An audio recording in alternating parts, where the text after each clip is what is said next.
আসসালামু আলাইকুম। আজকে খুব গুরুত্বপূর্ণ একটা বিষয় নিয়ে হাজির হলাম আপনাদের সামনে।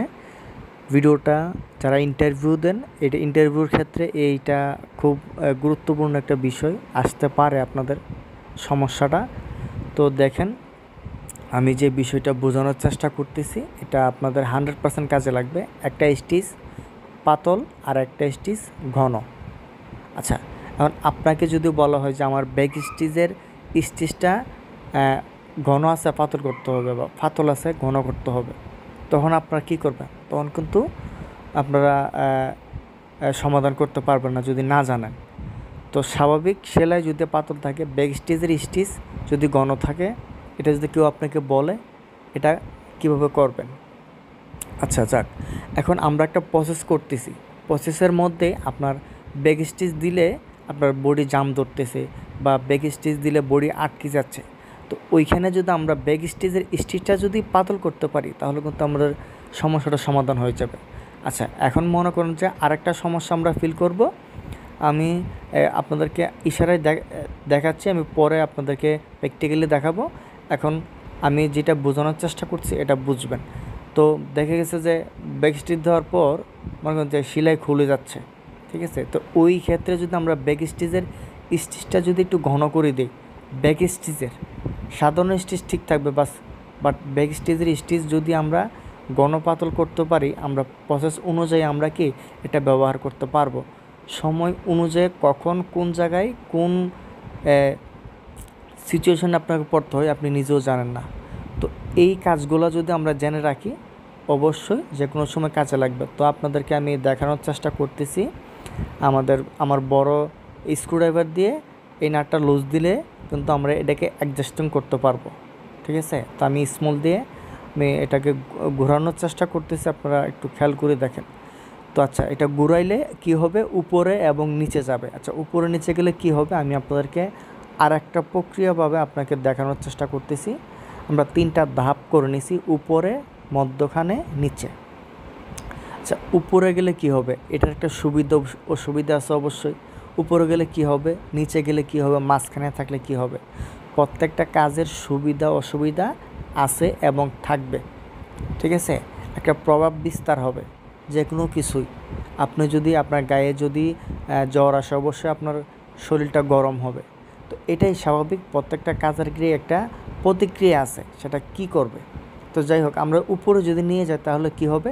স্বাভাবিক সেলাই পাতল হবে। আমরা যেভাবে আমরা বডি করি এই সেলাইটা কিন্তু পাতল থাকবে, বাট ব্যাক স্টিচের সেলাইটা ঘন হবে, ঠিক আছে? আমরা কি বুঝলাম যে আমরা যদি এটা ঘোরানোর পরে উপরে যদি নিয়ে যাই তাহলে কী হবে?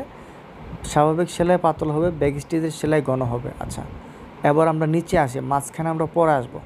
নিচে আসলে স্বাভাবিক সেলাই ঘন হবে, ব্যাক স্টিচের সেলাই পাতল হবে।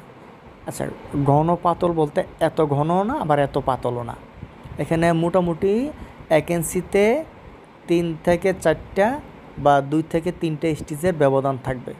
তার মানে স্বাভাবিক হারে আপনি এখানে বেশি ঘন থাকবে না, বেশি পাতল থাকবে না, স্বাভাবিক 3-4টা স্টিচ ঘন পাতল থাকবে। এখানে একটা সামঞ্জস্যতা থাকবে এখানে। তো যাই হোক, আমি এবার মাঝখানে আসি। মাঝখানে আসলে 2টা সমান সমান দেওয়া আছে এবং একটা টিক চিহ্ন দেওয়া আছে। তো এটার মানে হচ্ছে আমরা 1 ইঞ্চিতে সেলাই যদি থাকে 8টা, হ্যাঁ, স্বাভাবিক সেলাই, ব্যাক স্টিচ দেওয়ার পরও এখানে সেলাই 8টাই থাকবে।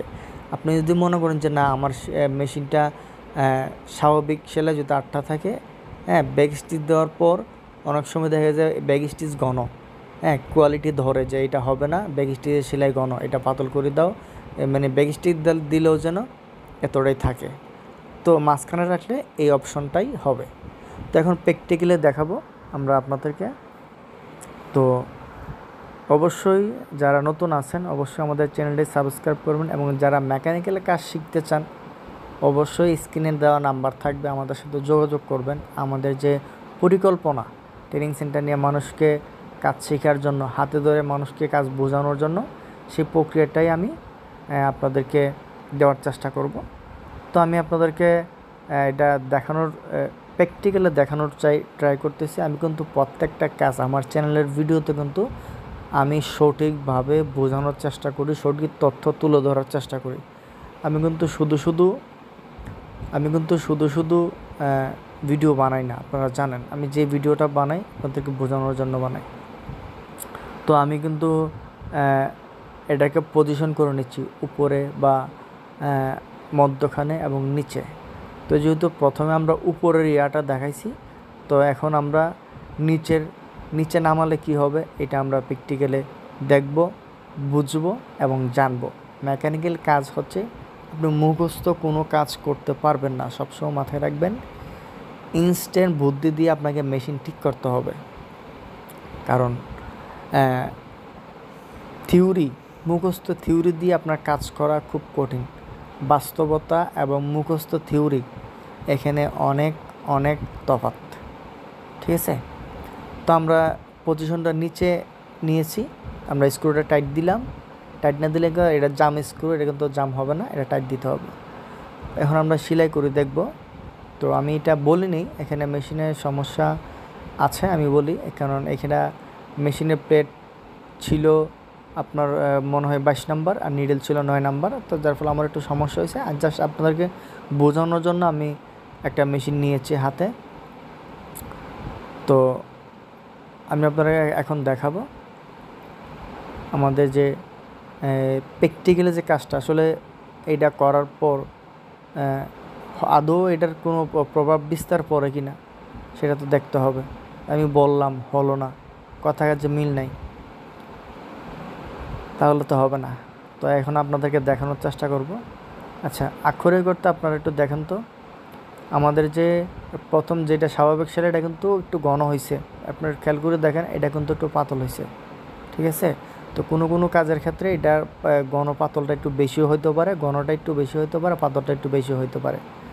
এটা নিচে নামালে একটু খেয়াল করে দেখেন, আমাদের চোখে কিন্তু পড়তেছে যে প্রথম সেলাইটা কিন্তু একটু ঘন দেখাচ্ছে আর ব্যাক স্টিচের সেলাইটা কিন্তু পাতল দেখাচ্ছে। আমরা স্বাভাবিক যদি দেখি ব্যাক স্টিচের সেলাই একটু ঘনই থাকে, কারণ যেহেতু উল্টা টানলে কিন্তু ফিডব্যাক একটু হালকা একটু কম টানে বডি।